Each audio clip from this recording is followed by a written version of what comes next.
where will your income come from in retirement? Keep watching to find out.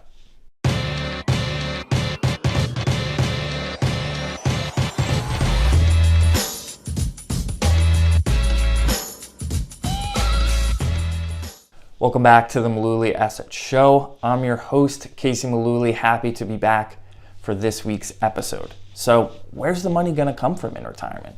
It's a really good question. According to JP Morgan's Guide to Retirement survey, there are really three main sources: Social Security, changes in spending, and private sources, so retirement savings. JP Morgan found that if you have $100,000 worth of pre-retirement income, 14% of your replacement income in retirement will come from changes in spending. 44% will come from Social Security, and 42% will come from those private sources, also known as your savings. So I just wanted to touch quickly on these three areas. So that 14% from changes in spending. Well, you might be thinking, I just worked my butt off for 40 years. I don't exactly want to pinch pennies now that I'm in retirement. I want to enjoy myself and spend my hard-earned money. And I would tend to agree with you.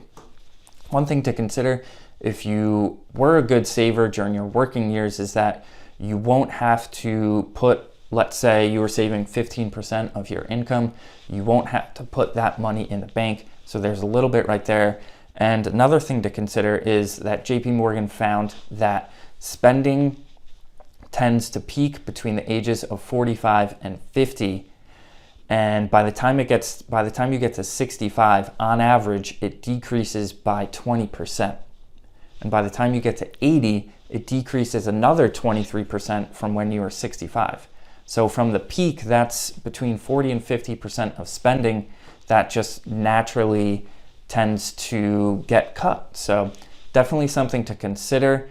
Next up is Social Security, 44% of that. That's a big chunk of your retirement income is going to come from Social Security. And it's important to remember that claiming Social Security is a permanent decision. You can't go back once you make the decision, and it's not always based on dollars and cents. I think a lot of people in our industry just look at the dollars and cents and will tell you to wait. Definitely wait until full retirement age, which is 67, 66, depending on when you were born, or wait till you're age 70 so you can get the maximum possible benefit. That does make the most sense from strictly a numbers perspective, but if claiming early at age 62 allows you to get out of a job that is sucking your soul dry and allows you to enjoy yourself a little bit more, and you can make the numbers work another way, then that is a decision that should definitely be considered and a trade-off that might be worth it. Lastly, your own personal savings, your retirement savings is going to account for that 42%. We're not going to get into specific investment strategies here, but something to consider for your investments is that if you are married and retire at age 65, JP Morgan found that there is a 90% chance that one of you will live until age 80. And there's a 75% chance that one of you will live to age 90. So it kind of busts that common retirement myth that as soon as you retire, you should de-risk your portfolio. I don't know if that's necessarily in your best interest, because retirements tend to last 30, 35, 40 years, and you want to plan for that possibility. So a lot of information thrown your way in this week's episode. It's important to remember that these were average numbers and every retirement is different.